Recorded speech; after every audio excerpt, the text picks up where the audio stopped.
in Pneumatic. It's still an ongoing investigation. Although our detectives were able to make two arrests regarding this case. I just want to put it out there that the Guam Police Department has yet to identify the victim regarding this case. So, again, if I may be afforded the opportunity to reiterate what had transpired over the weekend on April 3rd, which was a Saturday. Our officers from the Southern Precinct Command had initiated a expired persons investigation relative to a lifeless man that was discovered at a home in Pneumatic. Now, the investigation prompted the activation of our criminal investigation division relative to the man that was discovered did not reside in that home. To the course of the investigation, which pretty much took the entire weekend, our detectives were able to identify two persons of interest.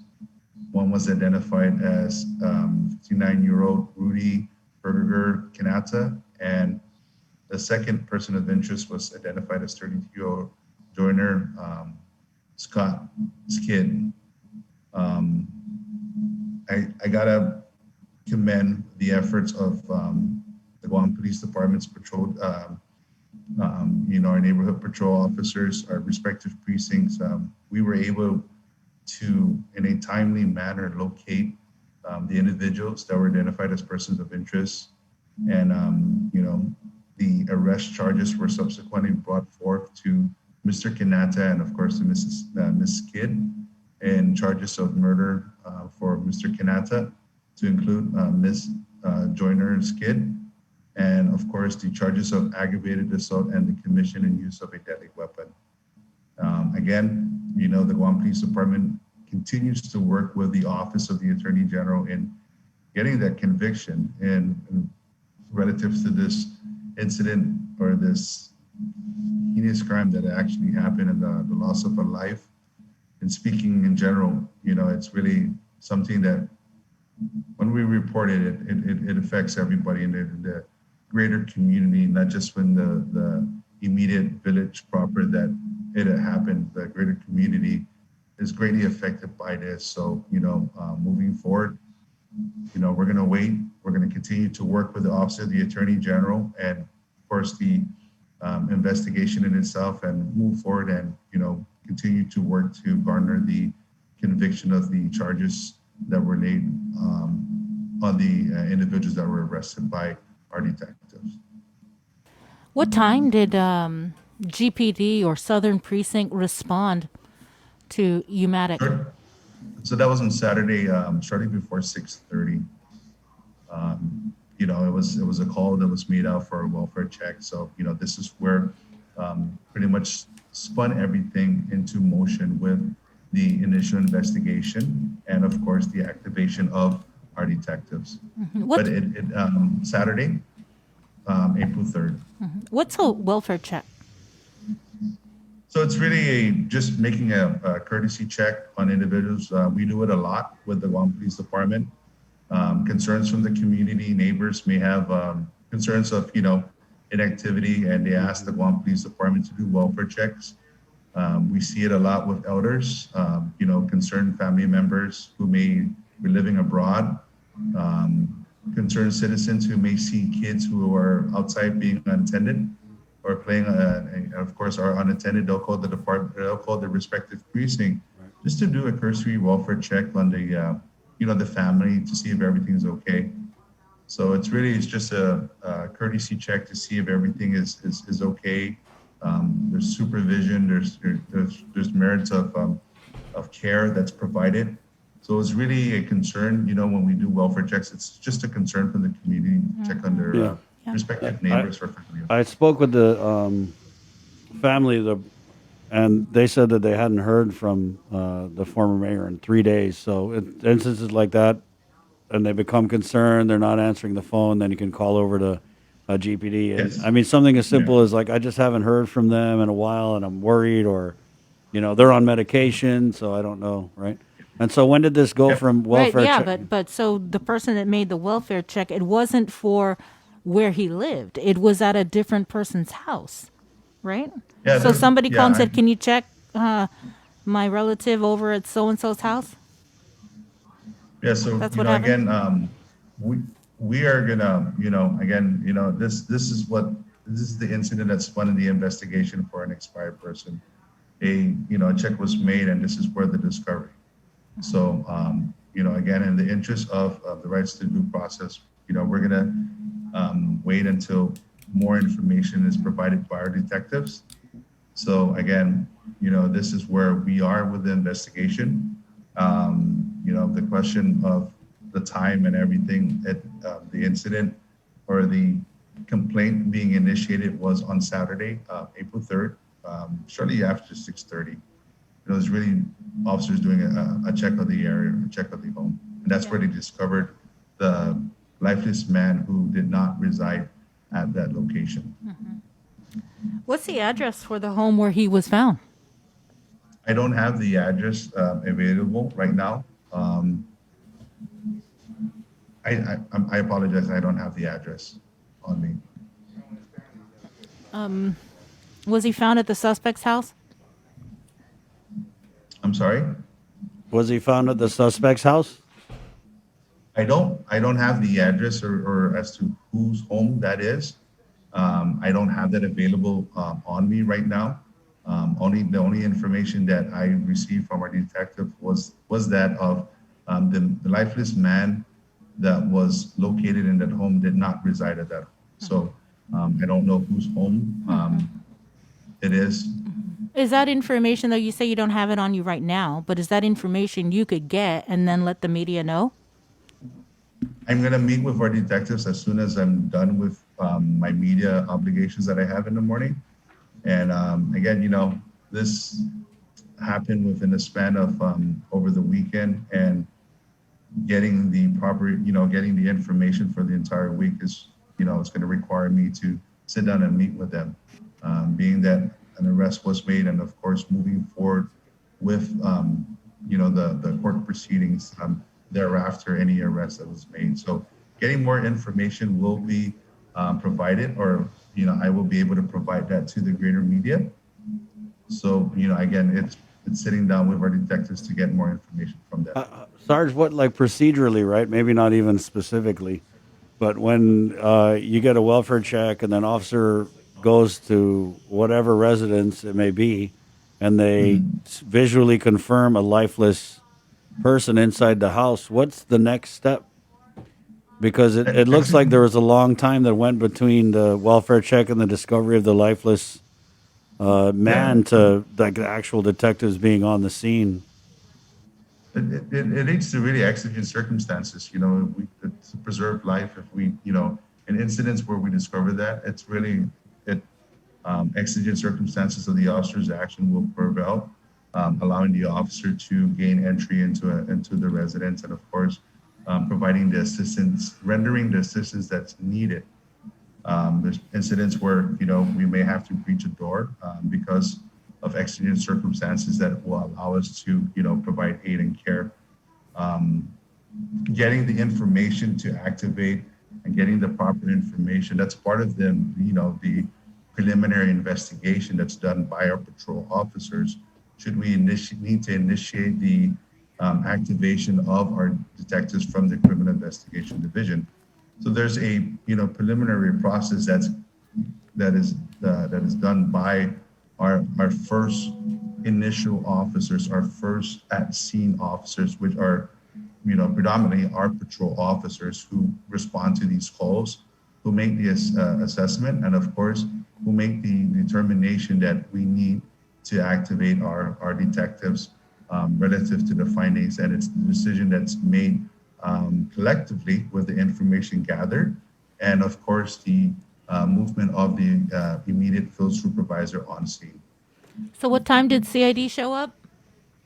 I don't have the time frame of when they arrived at scene, but the time frames and everything will be indicated with the preliminary report that's provided by, of course, the preliminary officer. Because again, once we activate our detectives, whether it be from the Criminal Investigation Division, or like juvenile or domestic assault response team. They will, upon arriving on scene, will assume the case investigation. So it's pretty much like handing off, gathering the information and handing it off to the investigator that's on scene.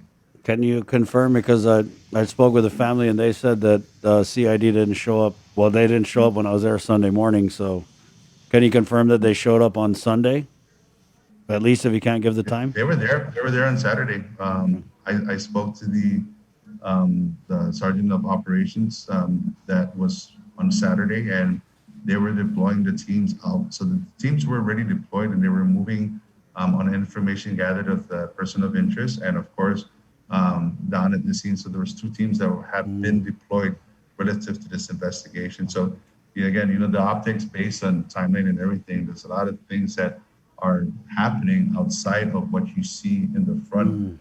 So there's a lot of things going on, with the movements of the teams, getting the teams spun up, getting all the proper information. So, again, this is where the critical handoff portion from our patrol officers, it's critical. And this is why, we want to commend our efforts of our patrol officers, because gathering the information and moving in the direction of where we needed to go with the investigation, it's critical because time is an essence. And within the discovery and of course the initial complaint, and when we were able to effectuate the arrest, it's a great timeline. The timeline in itself, it speaks, significance of the work that was put in by overall the Guam personnel, our uniform officers from the Guam Police Department. Quickly, Kanata and Sked, they do have quite a criminal history, a criminal past. Are you aware if they have any active cases pending before the court? I don't know if he has any active cases.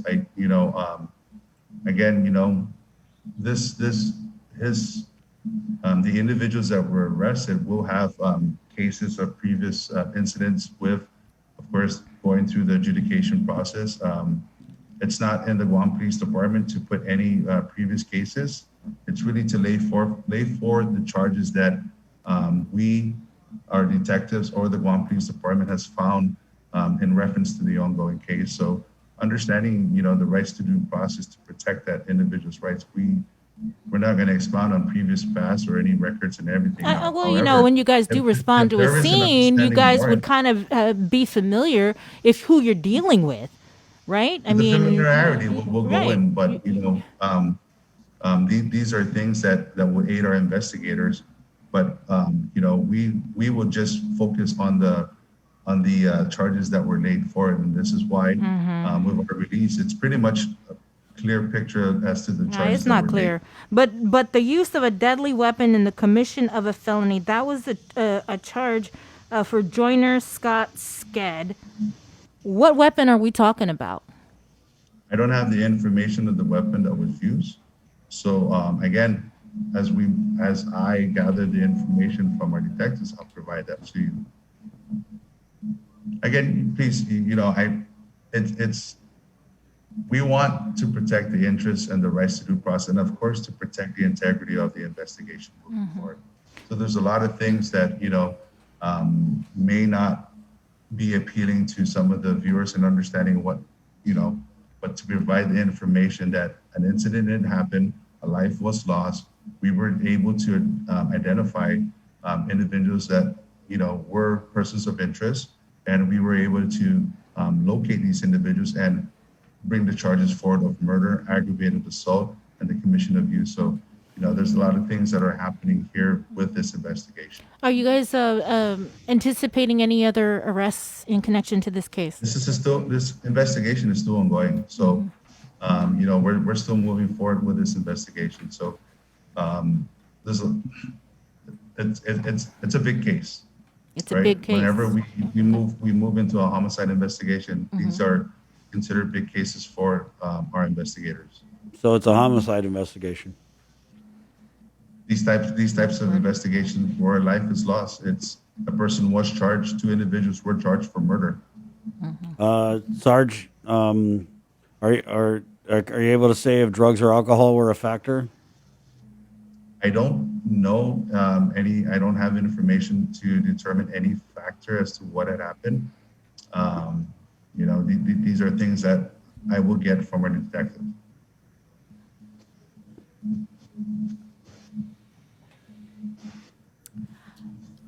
Did you have anything else on this particular case? Go ahead. I had something and I just forgot. Will GBD be providing testimony this afternoon on this bill regarding silencers and mufflers and noise reduction type suppressors? stuff? Yeah. The bill that's being authored by, Senator Tony Ada and who else? It's I want to say Senator Ada Blas. It's the Republicans. Yeah. I would reach out to Chief to see if we're gonna, provide any written or any verbal formal testimony in regards to this. What happens You know, now, we- though, Sarge? What happens if you guys like pull somebody over and they have a silencer or suppressor? We have to follow the letter of the law that's written. If it's passed and it becomes law and everything, and anything that's passed by legislation and of course moved into law, voted and of course becomes law, then we follow the letter of law. So if there's any violation of law, we will we are sworn to uphold the law. So, But what happens? it- Is it like an arrestable offense, or do they just get it confiscated? I'm sorry. If like let's say I get pulled over and I have a silencer, am I getting booked and confined? Is there an arrest, or do I just get it confiscated?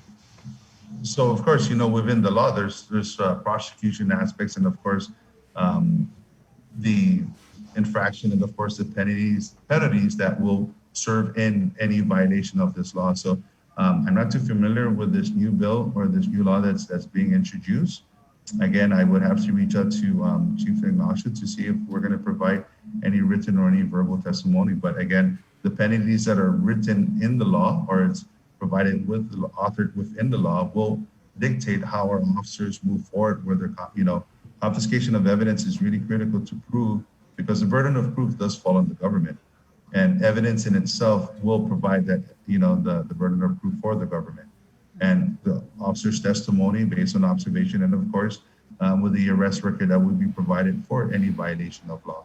So to answer your question, if they're found within any violation of any firearms, it will be confiscated. And again, the penalties that serve, whether it be a pro-confinement policy or an arrestable offense that will require you to pay substantial amount of fines to the courts.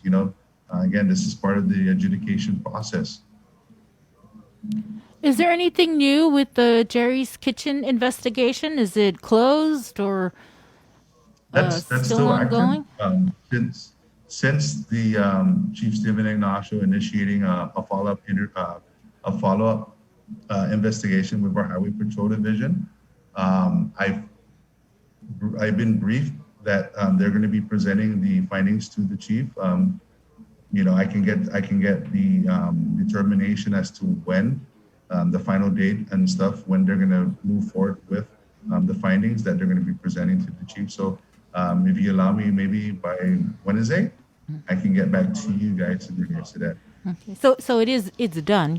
They just need to present the findings to the chief of police. Yeah, it's still ongoing. So it's still an active case, but again, the findings and everything will be presented to the chief. So I'll find out when Highway Patrol is finalizing their closure of this follow-up investigation.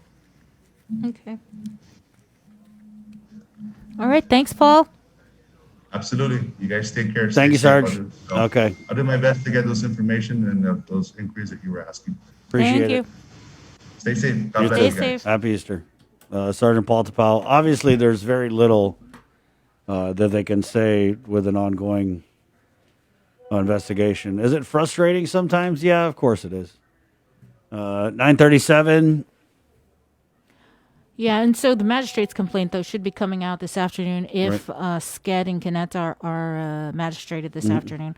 And so when that comes out, it kind of gives you a little bit of the details Right. as to what happened. Yeah, that's got the Magis. It's kind of like a mashup of like the police report, and then anything else investigators are able to glean through interrogation or discussions with these suspects. But That's how we started Easter Sunday. Just the chat was blowing up over this case, and I actually went down to talk to the family, and they were frustrated because they had said that uh, the body of the former mayor was in this house, and that it was still in the house the morning after GPD had did the welfare check. So they were asking. It was very sad as they were asking me, is there any way I could like fast track the body getting out of the house? And I don't know what issues they had that they weren't able to go in and retrieve it, even though Sergeant Tapau kind of confirmed that they visually confirmed that there was indeed a lifeless man inside of this property. So, our condolences going out to the family. They were all out there, real tough scene, as there was probably, I would say, about a dozen cars and about 50 different family members, many of them crying. Many of them crying and not able to get the answers they needed to know. They definitely knew a lot about what had transpired. But again, they were just searching for answers, and so are we. And so hopefully, with the Magis coming out, and as this case continues to develop with the investigation, we'll get those answers that we want. It's 9:38. Let's keep it in the KUAM News Zoom room here, where we have Hospital Administrator Lillian Posadas standing by. Good morning, Lillian. Happy Easter. Good morning. Happy Easter, everybody. I'm digging the hair, Lillian. I haven't had time to go get a cut. Oh, come on. You're over here looking like a million. Like, oh, this old thing? What? You even bobbing your head a little bit?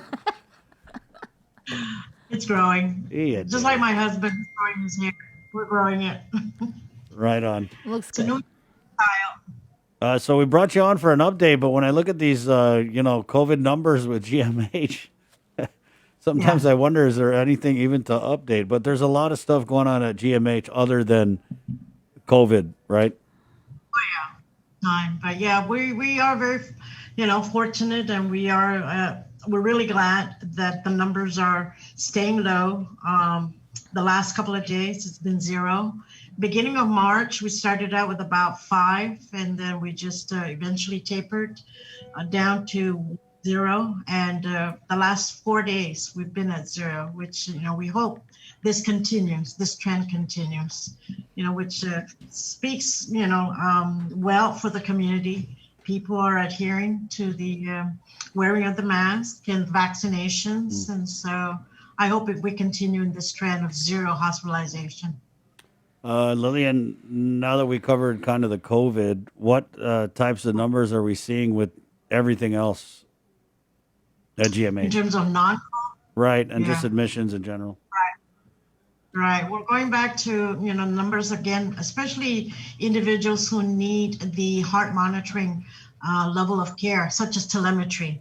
And so, and we also have individuals who need ICU level of care. And so we're sustaining that. And we moved the pediatrics unit, where we had relocated them to the small area of the rehab department. We've placed them back now to their regular, normal home base, which is the 4th floor that we had converted to Care 3. We've cleaned that up, and so now the pediatrics staff and the patients are back to their home base on the 4th floor, original unit where they were pre-COVID. Okay. Well, you're head of this Guam Medical and Public Health Services Action Plan Task Force. When's the last time, or when is the next meeting, and what's on the agenda? How often are you guys going to meet? We were scheduled to meet tomorrow, but we wanted to meet with the governor first, myself, Mel Mendiola, and Vera, just to really have a more clear direction and, with the governor and an understanding before I meet with the performance-based contract consultant. They're the recognized consultants who manage OEA grant projects. They've been recognized, by the federal government that granted this OEA monies for a feasibility for a financial assessment impact study to be done. And so I'm going to meet with Mel and with Vera, with the governor this week to, have a more specific task that we want this PBC consultant and meet with them, and then again regroup with the task force. How much money did you guys get to conduct this feasibility study? A grant from the Office of Economic Adjustments, that was about $1.76 million that was awarded to the governor. So the governor's office is the awardee. GIDA is a sub awardee. And so those are the key players that I will need to meet with to get really clear and specific, direction, how we're going to proceed with this. So what is the focus of the feasibility study? It's not to conduct an assessment of the hospital, is it? Not of the hospital, but of the site and potential sites, and also environmental assessment of it. And so, we can then have a better idea which location. The desired and the preferred location is the central location, which is the Eagles Field. But, again, we still need to make sure an environmental study, a feasibility and financial impact study is conducted before we proceed. Did the Department of Defense say, okay, that's good to go? You guys can use that property and come on in and do a study? If the assessment is done, we're still waiting for the official handover from the military. And I know that the governor has been working very closely with Admiral Minoni and working those details. That's the other reason why. Go ahead. Are these excess lands that we're getting back from the feds? Probably excess land. I don't really know if it is excess land, because right now it's not, it's being used for a football field. But it is one of the sites that the military has offered the governor that they will return to the government of Guam. What other sites, what other areas are you guys looking at? The other sites that the military offered was the South Finnegaton up north, going towards Nick-Tams. That's one of the sites. And then I believe there was another one. The third one was Nimitz, somewhere in Nimitz area, Nimitz Hill or Nimitz Beach area. I can't remember exactly, but there were 3 sites that the governor mentioned that the military was willing to return to the government of Guam. And economic impact studies are going to be done of all 3? Well, all of that is part of that. I'm not sure that they're going to do it on all 3 because of the time constraint. We want to do some groundbreaking by next year. So that's another detail that, when I meet with the governor this week, how we're going to proceed. Right. So the meeting for tomorrow is postponed.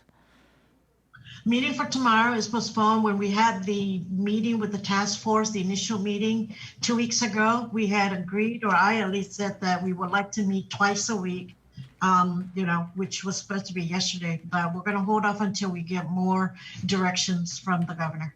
Will these be public meetings? The task force, the core task force may not be, but again, that's something that we will discuss this week. Because we want to keep it small. We don't want to have a really large task force, because then it gets more challenging to try and really accomplish what we need to accomplish, especially given the time that we want to get things done and rolling. Yeah. Well, Lillian, we're kind of talking about time. We're a little tight on time, but maybe next week we can get you on. And I kind of wanted to go in more about how the location of a new hospital will play into the existing healthcare systems that we have in place, right? And with the proximity and the triangulation and all that. So maybe we'll set it up for next week, and then hopefully you'll have met and you can share more info. Yeah. Appreciate your time, though. Good to see you again. You look good. See you here. Stay safe, Guam. Esta Lillian. Adios. Yeah, that's definitely interesting. It's just interesting because when the governor first had come out, it was like Eagles Field. And then now we're hearing that there are actually a couple other sites that are being looked at. But I'm just wondering, from an excess lands standpoint, are there original landowners that we need to somehow fold into this whole process? We'll find out. It's 9:46. We're going to take a really quick break and come back and close out the show with our friends at Harlem Hikes next, right here on The Link. When we throw things away, where is away? What happens to our waste, and where does it go? As a community of small islands, the waste crisis is a large issue we want to bring into focus. Micronesia Climate Change Alliance presents From Our Nanas for Our Nennies, a video series about taking a holistic view of our present, finding wisdom from our past, and inspiring a better future. Airing every week during Earth Month, brought to you by Humanities Guahan and the National Endowment for the Humanities. GU Self-Storage, conveniently located near the Harmon McDonald's. We offer affordable rates, online payments, and auto bill pay for your convenience. Plus gate access daily from 6 a.m. to 9 p.m. Call us today at 648-7867 for more information. Get the job done the right way by getting the right stuff at East West Rental Center. With years of experience helping builders, we definitely got what you need. Call 646-1463 or visit us in Upper Tumon. Open Monday to Saturday from 7 a.m. to 5 p.m. and on Sundays from 8 a.m. to 5 p.m. Only one company on Guam provides every solar energy solution under one roof. Micronesia Renewable Energy. You want solar only? They got that. You want solar with batteries? They got that too. You want outright purchase or lease purchase? It's up to you. Does your solar system need a tune-up? That's what they do. For solar energy solutions from A to Z, you can count on MRE. Give them a call at 632-2613 for a free consultation. MRE, providing real solar solutions built by real solar experts. The relationship between Guam and Manila, Philippines is undeniable as we share similar cultural traditions, history, and heritage, with generations of Filipinos calling Guam home. KUAM presents a monthly look at the capital city featuring in-depth and engaging interviews on everything from medical tourism to new business and government leaders. Veteran newscaster Nestor Lecanto delivers Beyond Our Borders. This special program is brought to you by the Bank of Guam and KFC. Uno Go, delivering meals from your favorite restaurants and more, including delivering sodas and adult beverages from the Bottle Shack. Visit uno-go.com or download the app today. Also follow them on Instagram and Facebook. Looking for TV schedules, upcoming sports, or special presentations, or what you may have missed over the busy week you had? Well, look no further than KOAM Digital Digest. This weekly emailed newsletter puts all kinds of information in the hands of subscribers each and every week. Just subscribe and we will make sure you keep up with your favorites and stay informed and entertained throughout it all. Go to KOAM.com, click on the newsletter tab, give us your email address, and you are all set. Brought to you in digital partnership with King's Restaurant and Ruby Tuesday Guam. It's the KOAM Digital Digest, your weekly guide to the latest information and best entertainment on the stations and platforms of KUAM.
Good morning. 9:51.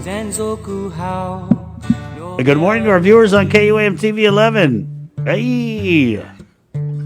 It's April 5th, the Monday episode of The Link, proudly brought to you by East West Rental, Cabo Enterprises, Carrier, Jack in the Box, and IT&E. Thank you so much to our wonderful sponsors. You are appreciated, to quote the late, great Tupac Shakur. 9:52 now. Let's go into the KUAM News Zoom room where we have our friends from NFM Outlook Youth partnering up to do this great segment called Harlem Hikes. And we've definitely had some really cool videos that we've been able to share with you. We have Eve and Starlet here from NFM Outlook Youth. Good morning, ladies. Buenas. Bananas of Zeus. Happy day, buenas. Good morning. So where are we hiking to today? All right. So, what hike, Chris, do you think would be the most fitting hike for us to go on in light of the week that just passed? You might get it right. Hamana, Humuzung Manglo. Ding ding ding, Shentu na punto. Yes. So yes, so we our next Harlem hike will be taking the crew up to Mount Humuzung Manglu. Not Mount Lam Lam, right? Because I think a lot of the misconception is that we're hiking up, there's Mount Lam Lam with the crosses. It's actually not. It's Mount Humuzung Manglu, right? So Mount Lam Lam is the one that's off to the left, and then Humuzung Manglu is off to the right. So we go up to Humuzung Manglu, just honoring, of course, the tradition that we have, and that as one of our sacred sites that are Manamku, and that we've been practicing this pilgrimage up there for many years. I don't think we were able to do it right as the community with all the parishes in light of COVID in the past couple of years, but we did take this opportunity. It is a part of our culture, right? Even these traditions that we've inherited since the time of the Spanish or through Catholicism are still a part of our culture. And so we did take the time to honor and to recognize that. So this episode will be going up to Humuzung Manglu, and Starlet can tell you a little bit more about what to expect in our narration there. Okay, yeah. So I'll be narrating, but I do want to shout out to Daniel Stone, aka Atsu, another one of our youth development assistants who did write this script. So shout out to him, although I'll be narrating it. But so in the episode, of course, we'll start off with safety and directions. As we always do, we're going to talk about the different plants that you can find, like upgat, and a whole lot of sakati, right? So be careful there.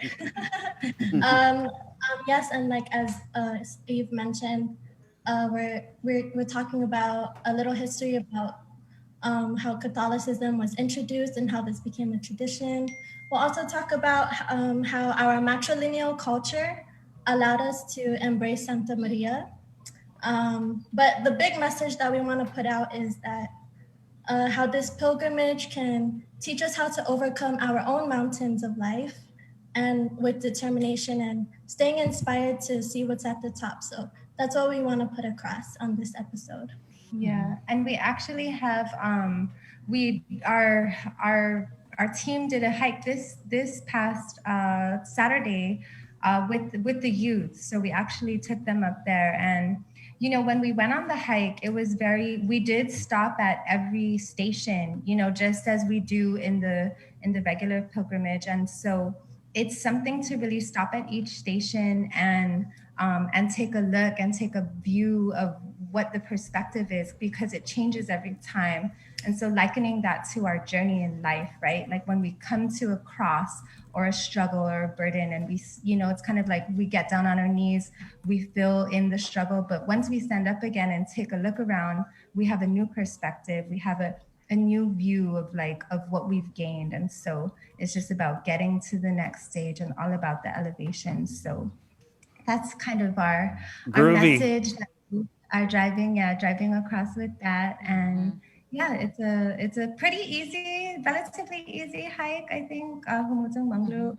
And we did do the highlight of the grove there, for Santa Maria. I think it's at the 11th station or the 9th station. So yeah, it's a pretty easy, cool hike, very nice views, really get to see. There's so much of the island you can see from that spot, actually. Yeah. You can see all the eastern valleys on the south side up to Manilao. It really, it's got a vast expansion there of just knowing the place and around and being able to identify, is that Ilig over there? Or is that, that's Talafofo Bay? We were trying to figure it out. So yeah, we just recommend, for people that want to get out to take that hike, and then also to give them an awareness of what the significance is for us and our people.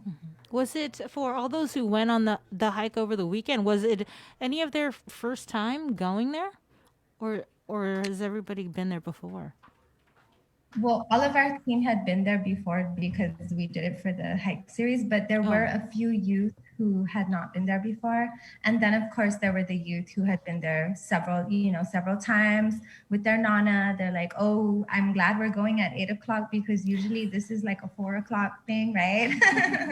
So yeah, there were a few, but it was nice to go into that with having the kids who had been there before or the youth who had been there and been like, this is something that we practice, this is something that we're already connected to. So yes. And then just thinking about the Manamku, thinking about our Manamku and their resilience and their strength, because those who are like really devoted to that, that day in the year, and they're like 80 years old trekking it up that mountain. So when our youth are complaining like, oh, this is so hard, it's like, no. Remember those Manamku, okay? See, Tantai made it up there faster than us. So backwards. She made it up there walking backwards. All right, good. Thank you. So we're excited to put this out on our social media networks, and we continue to just cherish this great partnership that we have with you guys at FML Youth. Thank you, ladies. Jesus Masi. Magamas, Estadios. It's 9:58. And you can watch the latest episode of Harlem Hikes tonight on KUAM News Extra. And I believe Jason might already have posted it on our YouTube channel. Right. You don't want to miss it. It's just an amazing series.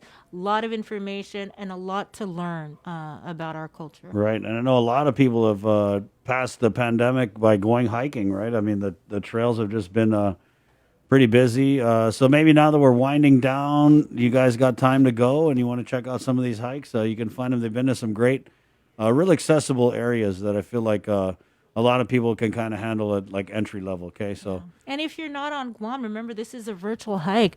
This is something for all of the Chamorros that live off island. It gives them something to, as they celebrate our culture, but also just to experience and take a little bit of home with you wherever you are. Thank you.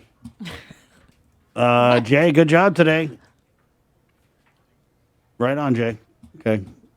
Mike V, good job.